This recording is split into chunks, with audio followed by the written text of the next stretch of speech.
This is Off Track. Hey guys, welcome to Off Track with Hinch and Rossi. I was really tired last week. What did we talk about? Just so I know what not to cover this week. Thermal, right? We covered thermal. Yeah, we talked about thermal. We previewed the whole Red Bull F1 saga. Yeah. I talked about something that the internet had an opinion about. I don't really remember. Oh, the fight? Yes, we talked about the fight. Yeah. We talked about how it's funny that you're just on vacation, yet never mind because you showed up. So we made fun of you in the beginning, but then you came, so it was fine. Hey, I was there the whole time. It's my internet wasn't working because Phantom Internet follows me around the world. That's true. We made fun of Japanese internet and how that's very surprising that it wouldn't be there because the irony. And that's about it. We made fun of Tim. If it was just a podcast with Tim, that certainly no one would listen. Yeah, there were some weird comments on that. Some people very much agreed that they would hate an All Me episode, but one or two people said they'd like it. I have a few things written down that we haven't covered that have happened, and since there was no racing last weekend and stuff, we should just get over these. I don't think we've mentioned that Toby Sowery signed a development deal with Ray Hall, Letterman, Landigan Racing. He did? He did. And it kind of went under the radar a little bit. I like this trend of IndyCar teams having reserve / development drivers. I like it. Why? Because it gives young drivers hope. It makes them part of a team officially. It means they probably at least get a test day or two out of it because there's, rookie testing and driver eval tests that fall outside. With who? Ray Hall. So is Yuri gone? This was where I was kind of getting with this because at Thermal, Yuri was scootering around the paddock and I didn't get the chance to stop him and talk to him. But it would seem that there's two Ray Hall, Letterman, Lanigan development drivers, which Okay, while one might be a decent That's idea too much. based on what you're explaining, this is twice as many as you need. Yeah, correct. It's at least double the normal amount. But no, I mean, Grosjean signed on with Prema as a reserve driver in case something happens there. I don't know. I think I like it. So here's my argument as to why it's unnecessary. Hit me. I understand where you're going from a in theory standpoint. Mm-hmm. But unfortunately, IndyCar races all within a 2.5 hour, maybe 4 hour commercial flight. Okay. So if a driver were to get injured, God forbid, or a driver were to get ill, a driver can get from anywhere in the continental US to wherever IndyCar is racing in order to fill in. So I'm not saying F1 they all teams need to be because they're traveling globally, right? Yes. And it's very possible that in all these countries people get sick, food poisoning, whatever, appendicitis, and there's no one on site to fill in. So I get that. Okay, sorry. I'm not saying I think that they need to follow the F1 model of the driver has to be there until the green flag on Sunday and then he can take off. I just think it's cool that drivers, you're picking your guy, right? If that did happen, if Alex Rossi, if Alex Rossi got appendicitis on Friday of the Indy GP, right? Because he's a little bitch. Right. We would all say, suck it up and drive with appendicitis. It's not that big a deal. Yeah. And then we would be like, but who's ECR going to call? Who gets that ride? I mean, it's not Connor anymore. Connor. Oh. Right. Yeah, exactly. So now at least who the call up is going to. As a young driver, that's something to sell, it's something to look forward to. And like I said, you can be part of those conversations or whatever. Again, they don't have to be at all the races for the reason you described. But I just think it's good. I think it's cool. I think it's a good opportunity for young guys and girls. And I like that in racing. So anyway. So I guess the big question will be this. Let's see. I mean, God forbid someone actually is needed. We don't want to talk about that. That sucks. I've been a part of that. So have you, James. Oh yeah. And right. I'll be very curious if a Juncos, I'm sure Juncos would. If a Rahal, well, again, as I'm talking about it, I'm sure they would, right? But like, I could see at some point someone having a reserve and still calling up whoever, Hunter, right? Maybe not. Maybe not. Maybe not. I just don't know because if you why do it then? I guess there's no precedent for it. The confusing thing is the Rahal one. I'd love to. Maybe we should get Bobby on the show because I'd love to hear about why they are taking this approach. Does it come from kind of something that they saw with BMW and the sports car side of things? Does it, because it's not something that IndyCar really has ever done. Right. So yeah, are they getting a huge amount of use out of it for example, I can talk about this. McLaren, in the beginning, so General Motors, the sim that all Chevy teams used to use was a Pratt and Miller sim, essentially, that was in Charlotte. And Pratt and Miller and GM split. And Pratt and Miller kind of does their own thing. GM started taking all of their tools and aerodynamic work and simulator work and everything in-house. And so as a result of that, GM bought their own sim, multiple sims. There's one for Cup, there's one for IMSA, there's going to be one for F1, all in the same GM technical center in Concord. Well, sims are there's a black magic to them. They're very, very complicated, not only to get to work, but to get to a point where anyone, whether it's drivers or engineers, are trusting what they're doing. Like that's everything from the tire model to the vehicle model to the motion itself to the graphics to the track scans. Like it's a lot of work, a lot of money, a lot of effort.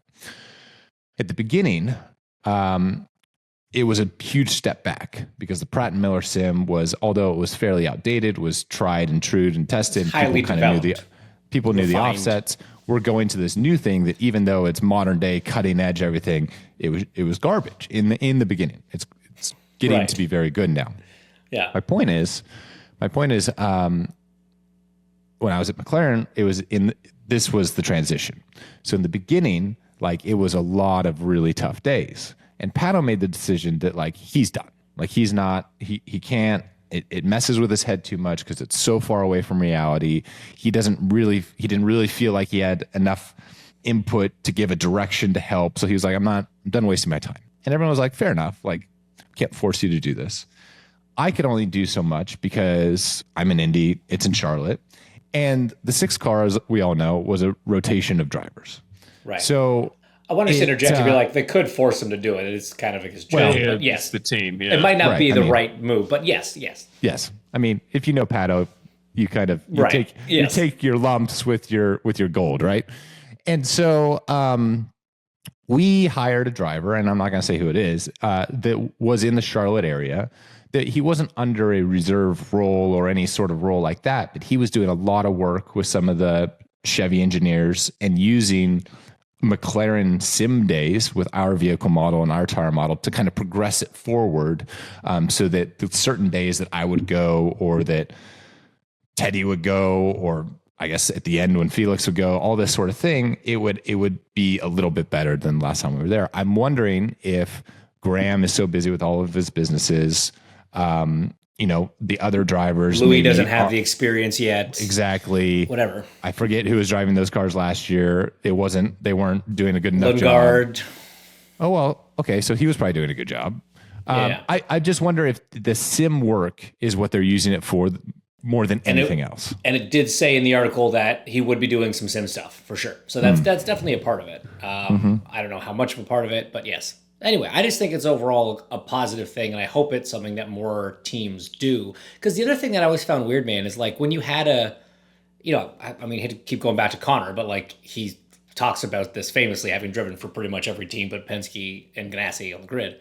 Like in one season, driving for 4 different teams, if I'm that team, I don't want to give that guy any useful information. Right? Because, like, there's a chance he's going to end up over here. And there's a chance he's going to end up over there. Because, like, for a while, Connor was kind of the guy. And whoever it is. Like, let's say there's just one guy that's just kind of the guy. And I wouldn't want to, like, you'd be so hesitant to share too much information with them because they're not your guy. and then you're holding back their potential performance on a weekend just to like get through the weekend. But like that's a stupid way to approach a weekend. So have someone that the team knows that the team has under their control, and you can run it properly. So I have a question on that. Obviously, like from the outside, I know that there's going to be stuff that the team holds back and that the driver knows, but like how much is there that the driver knows that they can't share, or what kind of things can they not share? Well, I think every situation's different, right? I mean, I feel like in some cases, certain teams would be secretive enough to be like, you don't even get to see the setups. Like, you don't know what springs you're running. You can say it's you want more front grip, or you think the rear's too stiff or whatever, but we're not going to give you hard numbers. We're not going to tell you what diff we're running. We're not going to tell you what, I mean, suspension geometries you can kind of see, but like they would stop from even giving them the fundamental basics of a setup. The engine manufacturers might not tell them all the little tips and tricks on how to get the most out of the engine, or the best for qualifying, or this, that, or the other. So there's enough stuff that when you add it all together would be a disadvantage for sure. So how much of that do you think came into play when Ray Hall went and raced for a Chevy instead of a Honda? Huge amount. That was like the biggest stumbling block. Yeah, I wouldn't say setup wise there was a lot, probably, just because I don't think there was enough time. But in terms of like engine optimization and stuff, yeah, I bet they didn't tell him anything. And he'd also it was also post qualifying where a lot of like the trade secret stuff. There's an entire part of the May engine stuff that's just for qualifying, and then a different chunk. So obviously half of it you wouldn't have to worry about. Anyway, I digress. I think it's cool. I think more teams should do it. Get on board. Get on with it, other teams. Speaking of Ray Hall, Takuma announced that he's running with Ray Hall for the 500. We hadn't touched on that yet, so I figured that was worth mentioning because, two-time 500 winner, almost 3. He's back for another one. Have not yet once addressed the foot from Sebring. Today I took my shoe off without pain for the first time, so it's getting better. So, okay, I mean, what? We touched on it very briefly with the Jordan Taylor episode. If you didn't listen to that one, guys, it's 2 weeks ago. Learn about how he's just better and fitter and just an overall greater human than all of us. Person combined. So okay, driver change is a thing in sports car racing. Something that you probably haven't practiced enough. Clearly, if you're getting your foot dropped on. So what happened? I assume you were getting out. I was getting out. And were you running around the back of the car and you? No. I was belting him in. In. And so the car's up. So the chassis dropped on you? Yeah. It's way worse than the tire. Oh, so much worse than the tire. And I've talked to other guys who are like, yeah, I had it because when a car falls off the jacks, right? Obviously, it's got springs on it, and so it kind of dips down and then pops back up to the normal ride height, right? So a lot of guys have said like, yeah, well, I've had it where like it comes and it slaps down. I'm like, yeah. My foot was stuck. Like, yeah, it did that, but then no. My foot was just so far under it, and it was like way up on my foot. So like I had to refoot my foot 3 times to get it out from under the car. And then I kind of just like threw the rest of the belts into the car, did the net up, was like, sorry, dude, fix it yourself, slammed the door, and one leg hopped over the pit wall. Good times. Good times. So yeah, it was swollen and bruised and scratched. In the defense of the air jack guy, that's on the other side of the car. So I know I have no, it's not on them at all. But also, like, that's not something, like, I would never even consider that as a possibility. So dude, clearly you hadn't either. So was there no, like, heads up, like this car? No. Oh. And I just think, I don't know if it's just maybe so uncommon that people don't even think about it. And so, I don't hold it against if all your teammates were like, yeah, it's happened. Yeah, they've been driving this car for 10 years, right? So, like, they've had it at some point. But yeah, do you want to know what's so funny though? So like, it was very painful. I'm not gonna lie, it was very painful. Thank God the TV cameras were there to catch it all. And I had to like have my foot up. So I go to medical just to like, I knew it wasn't broken, but it hurt, and it was like bruised and bleeding a little bit. So I went and got it bandaged up. So I determined I'll be okay to get back in the car. So I get back in the car. I do another double.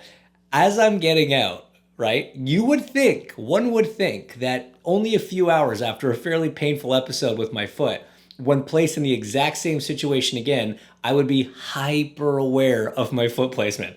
Here's what's hilarious. I get out, I start belting them in. And then when the tires are done, I notice that the guy in charge of the jack starts letting the car down very slowly, just like bleeding. And so I see the car start to move. And that was the first time I was like, where's my foot? And I like jumped back from the car. But as I got out of the car and started belting him back in, I had no regard for where my foot was. Had he just pulled it, for all I know, it would have been right under the car again. That's how dumb I am. Yeah, that's not great. No, it's just how committed you are to getting driver changes under 15 seconds. And trust me, I need every advantage I can get to get there because it is hard to do that when you're not great at it. I have two things from thermal. One is just I don't know. We talked about it a little bit because you had a lot of hybrid problems, but an article came out on Racer that like an overwhelming majority of the issues that drivers face with the hybrid at thermal they're actually team induced. And in the race, not in the race, any time prior to that. Yes. No, I know your issues were not. Yes. And that, in the article it said that. It actually called yours out, but here's what's interesting. You're absolutely right. And explain why. Explain what teams did right or wrong. Right. So I can't say too much. But what I will say is this is all new for everyone. And so essentially what was wrong was the hybrid was getting too hot. The teams can control the cooling to the hybrid based on the inlet blockers that they run on the back side of the radiators to essentially the hybrid cooler, if you will. It's not a radiator. It's like a heat sink sort of thing.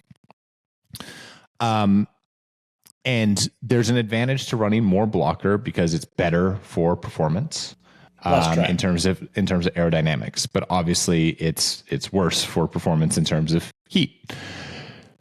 The blockers are chosen by the teams, yes, but they are recommended, and the manufacturers are assisting in choosing. Okay. And everyone had a problem except one team. Which team? CGR. And I just think that it's amazing. Like, I don't think there's any funny business going on. That's not what I'm alluding to. What I'm saying is like they clearly have a better understanding of everything. Like it's not only just that they have a better understanding of like tire deg, but they have a better understanding of how the hybrid would get hot in certain situations with these new power limits that no one else had thought of, including manufacturers. And it's just like every other team had at least one car with a hot hybrid in thermal. Yes. Huh. Interesting. Does that include Meyer Shank? Yes. That's even more interesting. Yeah. That's even more interesting. If I'm Mike Shank, I'm like, what am I paying for again? Exactly. Do I not get all the information anymore? Is that how that works? I don't know. But yeah. Interesting. Okay. Yeah.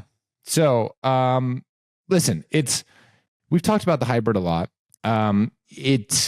In terms of performance, me having the hybrid in the race does not negatively. I didn't finish 9th because my hybrid stopped working.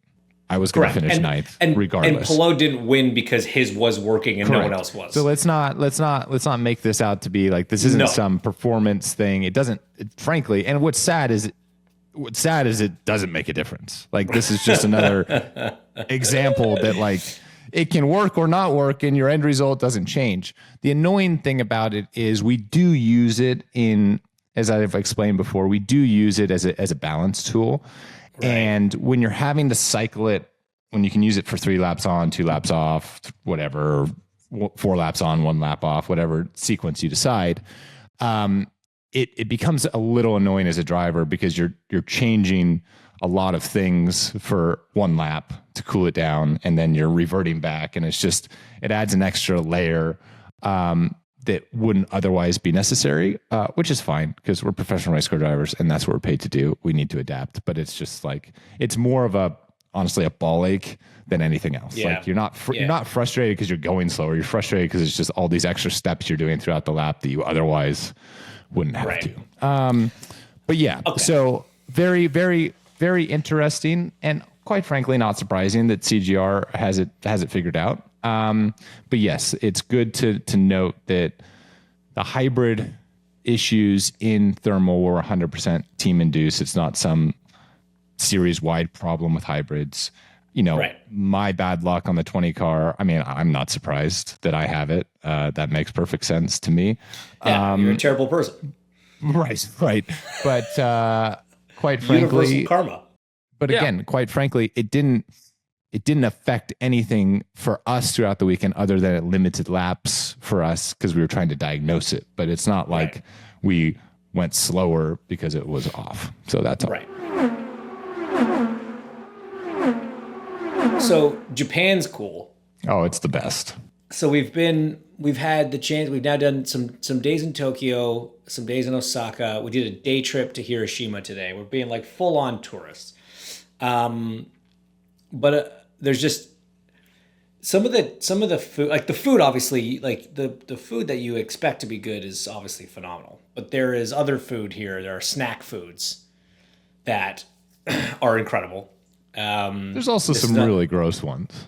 Oh, dude, there's a lot of stuff that's like offensive to even smell. Never mind think about putting in your mouth. Yeah. But the two, Becky and I went to this place today in Hiroshima, and we just walked around this little like market that had all these little kiosks and like stalls and whatever, and we're just like, let's eat one of those. Now we have to try that. Let's eat more of this one. This is good. And we just went around and we were just eating food. It was hilarious. We were just like, it was kind of dinner. We just sort of walked around just eating not samples, but like just one of all these different things. But we came across a couple like dessert type things that are phenomenal. And neither one of them seem particularly Japanese, but I need to just explain. I know you're going to love this. How about Biscoff cookies with vanilla icing, like Oreo icing in the middle? Incredible. Absolute fire. Why are these not in North America? But the winner so far is one of these bad boys. Okay? Now, just because it's maple? I mean, subjectively, yes, but objectively, also yes. So you open up this little thing, and it looks like a little kind of maple leaf type deal or something else. And it's like a little kind of cake. And you bite into it, man, Brunner's never going to be the same. This We is haven't a had pancake. a Brunner in like 3 years. So I know. But it's like a pancake that tastes like it's got syrup and butter already in it, but it's not like squishy or wet or sticky. I don't know how they do it, but it doesn't taste dry either. And the flavor is the most magic mapley thing ever. I bought so many of them and I'm bringing them home, and you have to try these things. They're absolutely incredible. I can't wait. They're so good. Dude, Japanese snacks. So Felix raced in Japan for a while. He did Super Formula, Super GT stuff and everything. And he garnered quite a fan base when he was over there. And so now that he's in IndyCar, there's still a couple Japanese fans that come to certain races and all this sort of thing. And they bring him like wagons full of snacks. And so I just remember in the driver lounge in 23, there would be all of these random Japanese snacks, and like 97% of them are fire. Just so good. Everything, whether it's savory or sweet or both. Yeah. It's or just sour. It's phenomenal. They just nail it. They just get it exactly right. So, do you know what's weird about this place though? You're the tallest guy there. What's surprising is, I don't know why, but I came into this trip with the belief, the assumption that, because like you hear how clean Japan is, that they're like also super environmentally conscious, right? And certainly in some ways they are, but I've never seen a place with more like single-use plastics in everyday use. Everything is wrapped in plastic. Every napkin at every restaurant comes in an individually wrapped piece of plastic. We got some laundry done at the hotel, man. They are far more concerned about hygiene than they are the environment. The world. Yeah. Right. Dude, we got laundry done at the hotel. Every shirt, every pair of boxers, every pair of socks, individually like shrink wrapped into its own plastic bag. Not all into one big bag. Each one made it great But for packing. I bet it was the best laundry you've ever had. Oh, it's incredible. I haven't. I won't wear it. I don't want to wear it. I refuse to open those bags because those clothes will never be cleaner and more perfect. And I just wild, absolutely wild. But yeah, having a blast. We also went to a castle. We went to Osaka Castle, right? And I had a weird revelation at the castle. We're gonna get back to relevant racing stuff in a second, but I had there's a bit of Red Bull stuff to talk about, but I want to hear about the castle first. I'm gonna get there. The castle was interesting because I'm like, oh sweet, I love old stuff and I love castles, and this is gonna be cool. I've never seen a Japanese castle. So you see this big cool structure that's built in like 15 something rather, and then burned down and rebuilt in 16 something rather. You're like, cool, and you go inside and it's like nicer than a Marriott. Like it's the inside is just completely gutted it and made it a museum, which is great, but like it's not an old castle at all. It's just like a shell of a castle, and it's a lot less cool than I thought it was going to be because of that. But it's like 8 flights of stairs, and every story is like a floor of the museum, right? And it was a weekend, and it's a very popular tourist attraction in Japan, and it's a very popular time to be in Japan because it's cherry blossom season and all this stuff. And so like there's tons of people, man, just like an absolute ton of people. And so you're going up this really tight staircase, and everybody, Japan, like Asian culture, like everybody gets close, not a lot of personal space. And I realized that like when you're walking up a flight of stairs in a public setting like that with a lot of people all jammed together. You're just eye level with face to butts, man. Faces to butts all day long. And I'm so glad that you saw where I was going with that. I had never really experienced anything like it. Just so much butt in the face walking up a flight of stairs. It's like stairs are dumb. It made me kind of dislike stairs. Well, I mean, that feels like a weird jump. Yeah, well, you didn't experience what I experienced, Tim. Would you just like everything to be single story? Would you like elevators and everything? Both are good options. So where do you stand on escalators? Further away from a butt, I guess. I stand on the right, so that way you can walk on the left, like a grown up. Unless there's a butt in front of you, then you stand on the left. Yeah, because I feel like if you're on an escalator, you're standing, so you can like turn to the side, know, and you're not working, you're not like exerting energy, which often makes, and there's like I don't know. So did anyone like puff in your face? No, to my knowledge, I wasn't crop dusted per se, but it was just the proximity, man. I feel like there needs to be like a rule, like a 2-stair rule buffer between people, just so you're not to face at all times. Sure. I don't know. Look, I've been climbing stairs for 38 years, and I've never really had this thought. So it's obviously like a very circumstantial thing. I've had this thought. Yeah, I've had it a lot. I knew exactly where you were going. Yeah, you did. But did it occur to you that your butt was also in somebody's face? Yeah, it was usually Becky's. Yeah. See, this is where you messed up. You should have let her walk first. Trust me, by the 6th flight, I was like, no, we're not doing that. But then you're the guy, then I'm the jerk husband that made her have to do that, and I'm not doing that. I don't know. It was weird. So it was weird. Red Bull. Hold on. No, hold on. That reminds me of something that Becky said. That was so funny.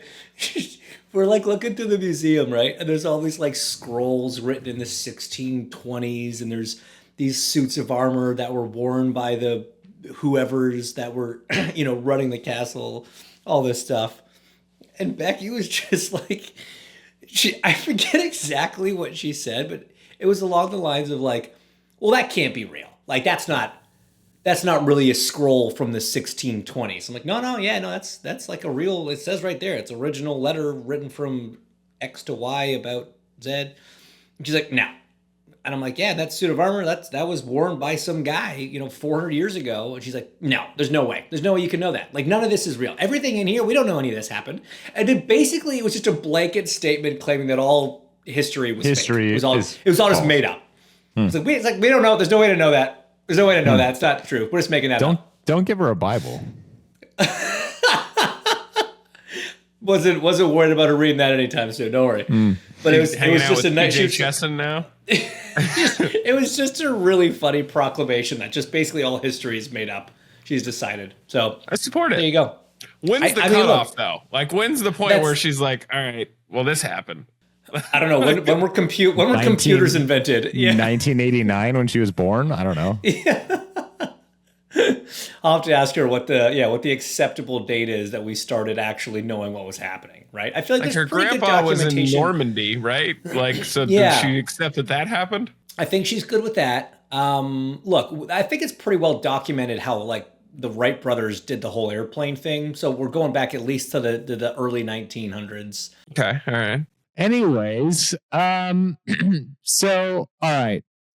History may be wrong and false, but it did repeat itself at Red Bull Racing. Good segue. Thank you, bro. Look at that. Look at that. Big podcast guy. Liam Lawson, gone, canned. See ya. Back to Racing Bulls. Yuki Tsunoda is promoted, or maybe, depending on who you talk to, not. So I want to talk about this. I don't know if you've seen it. It was an interview. There was a couple years ago, and it was like on a Racing Mentalities podcast or something, or Racing Mindset podcast, and it was Alex Albon being interviewed. Have you seen this clip, James? Is this the one about the sensitivity? Yes. So I'm gonna give you the cliff notes for this. So basically, Alex Albon, who was at Red Bull for a year, and struggled to match Max, as it seems everyone does, was asked what it was like to be his teammate, and Alex was like, this whole notion that the car is built around him. While I disagree with what he's saying a little bit, because he disproves it a little bit later, but the premise is, it's not that it's built around him. The car is what it is. And Max's driving style is so unique. And he compared it to, if you play computer games or you use your computer and you turn the mouse sensitivity all the way to the max, and then you use your mouse and the mouse cursor is just darting around the screen. He equated on purpose, or which part? Obviously not. Turn it to the max. No. Highest level. He equated the feeling of a Max Verstappen Red Bull F1 car to be like the mouse at its highest setting. And he said the problem with that is, in the beginning, when the car is fresh for the season and all this sort of thing, you start a couple tenths off. But Max, continually pushes the development path and all of this sort of thing to make the front of the car even sharper and even more aggressive and even faster and higher, more sensitive.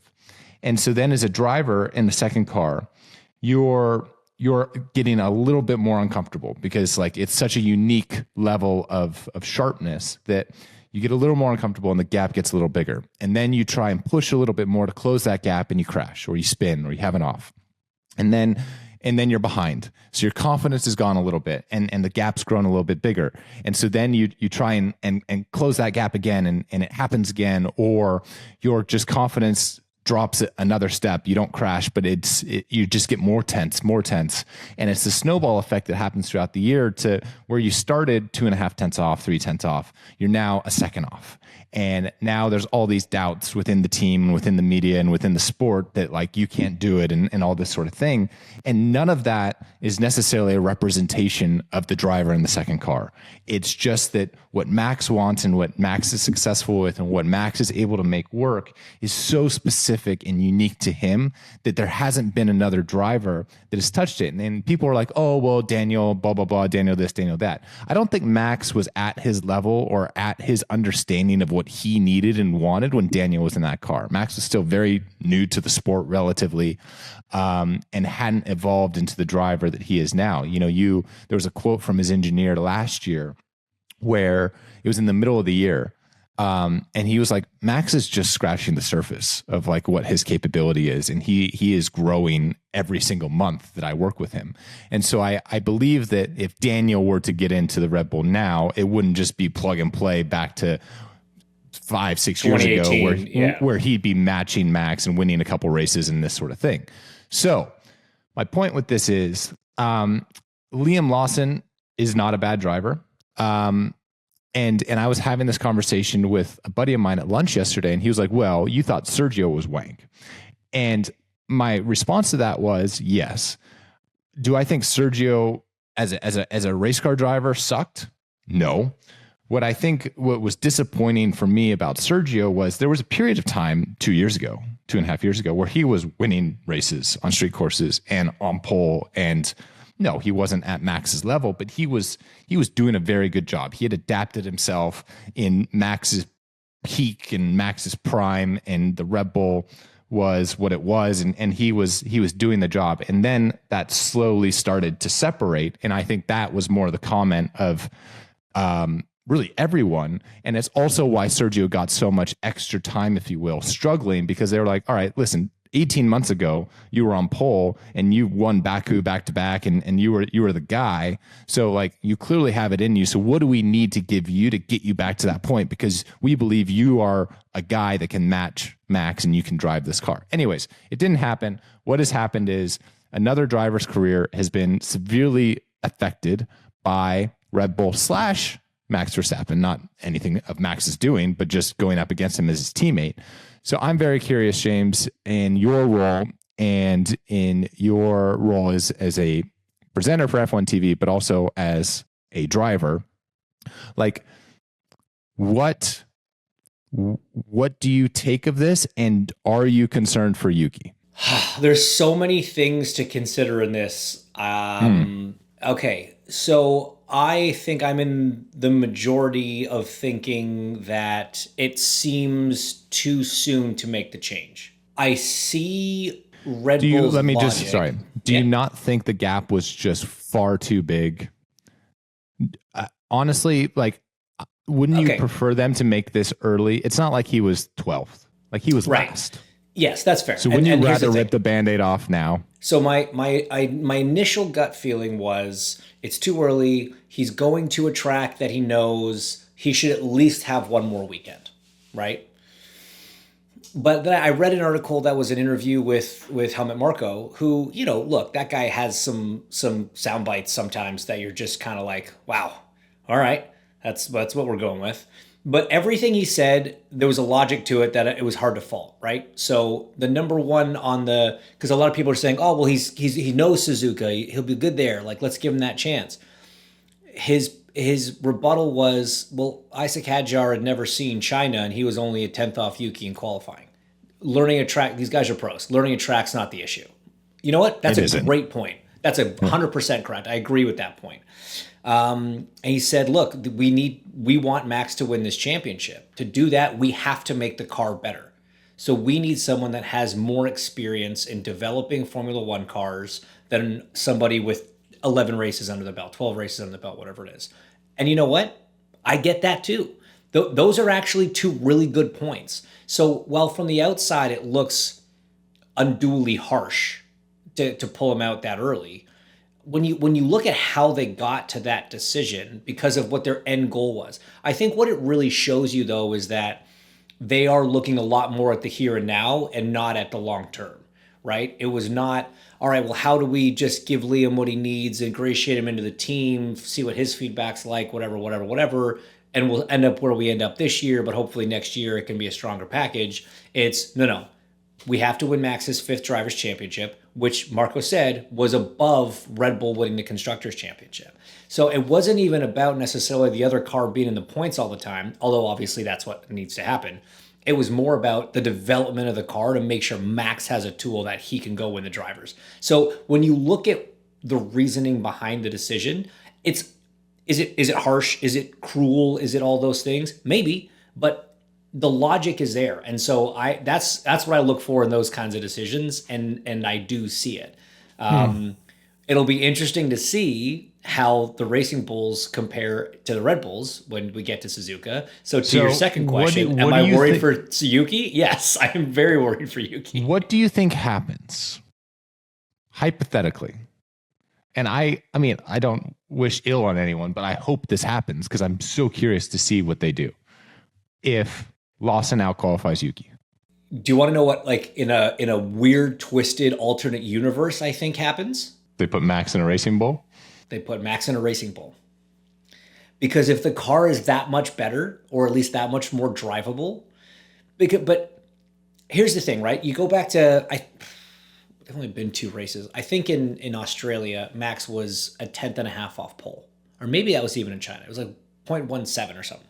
So like over a lap, the car's got some pretty serious pace, right? So you have to believe that Max in an RB is going to be at least 0.3 quicker than Yuki on pure single lap pace. Yes. Maybe it's possible, but like if that car's got a bigger window and it's easier to find that limit, Yuki might be closer to that limit and he might not have 0.3 on him. So he's not going to qualify as high, right? So that's still a risk. But man, it would be, how cool would that be? That would be the story. That would be the story, like, unbelievable. Well, then the question is, like, how important is all of this to Red Bull versus how important is Max's success to the people who are in charge of Red Bull Racing? Because if I'm Red Bull corporate, right, in Austria, there's no way that I would ever allow my superstar to get out of my car purely from the marketing aspect of it, even though it's still a Red Bull car, kind of. It's not. Yeah. Right. People don't make that connection. Like, if you think about it, you make the connection, but you don't look at it and make that connection. Right. So while Marco and Horner even might be like, yeah, like that's what you got to do, I'm very curious if Austria would be like, yeah, go for it. And that's the question, right? I mean, Max is so ubiquitous with Red Bull that him winning in a Red Bull affiliated car, is that enough? Yeah. Right? Like, do they care? I don't know. I mean, it's when you're dealing with the sport at that level, the money involved, the sponsor contracts. I mean, I'm sure there's a lot of other secondary and tertiary sponsors on that car that have Max Verstappen. Right. Yeah.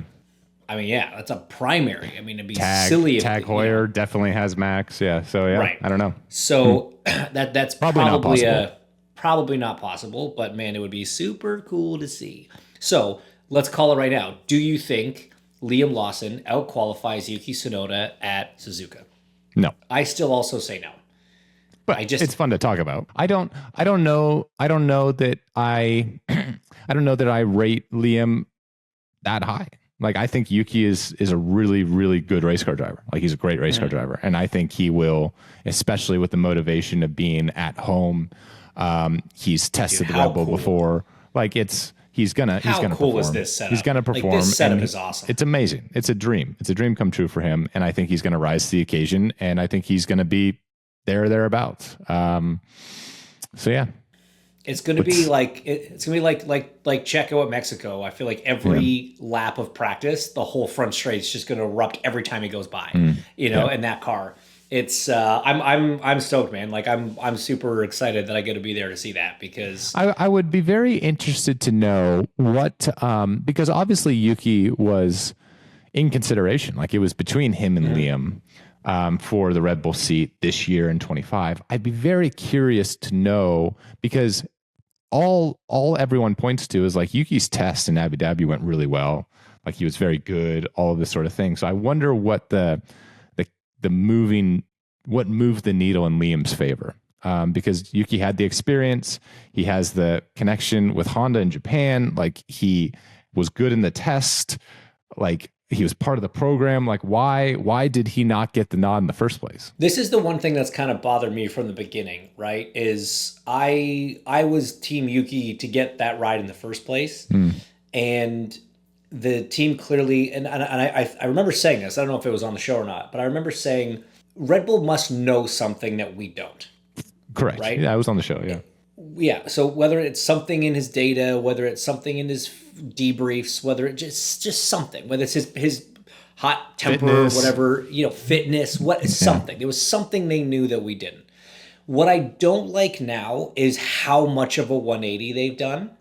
And I respect that they're saying, hey, we're trying to actually protect Liam by moving him back to the Racing Bull. It's not like they fired him. Like, correct. And I agree. Like this, another weekend like that starts a downward spiral. It's hard to come back from. He could potentially be competitive in the RB.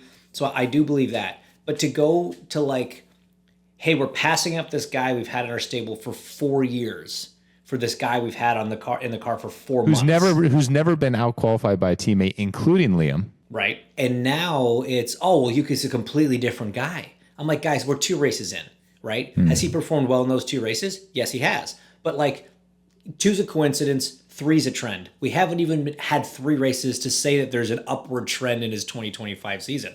Now, I fully believe that he is doing a great job and will continue to do a great job. But like, there was no reason to think that he wouldn't do that at the end of last year, because the second half of last year, he was killing it too.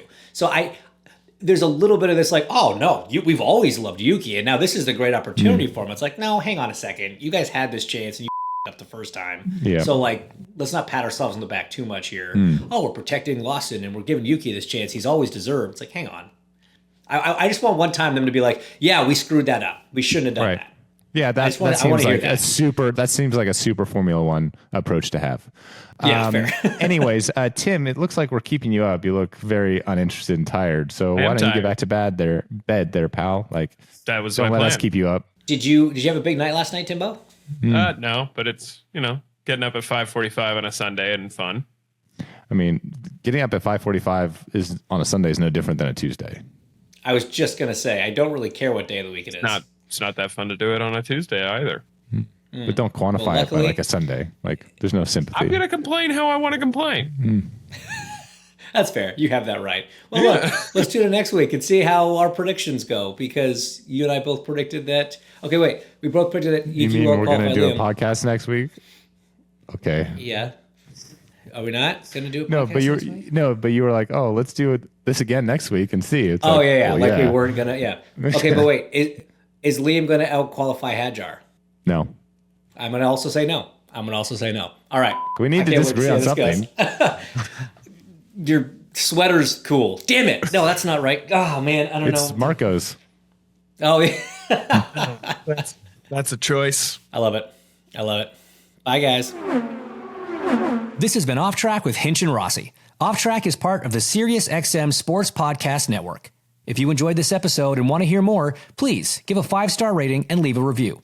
Subscribe today wherever you stream your podcasts. We are at Ask Off Track on Twitter and Instagram. And if you want to follow us on Twitter, we're at Hinchtown and at Alexander Rossi. If you want to follow Tim, though we have no idea why you would, he's at the Tim Durham on Twitter. Find us on YouTube and subscribe to our channel for exclusive video content. Off Track is produced by Tim Durham, and by that we mean Tim.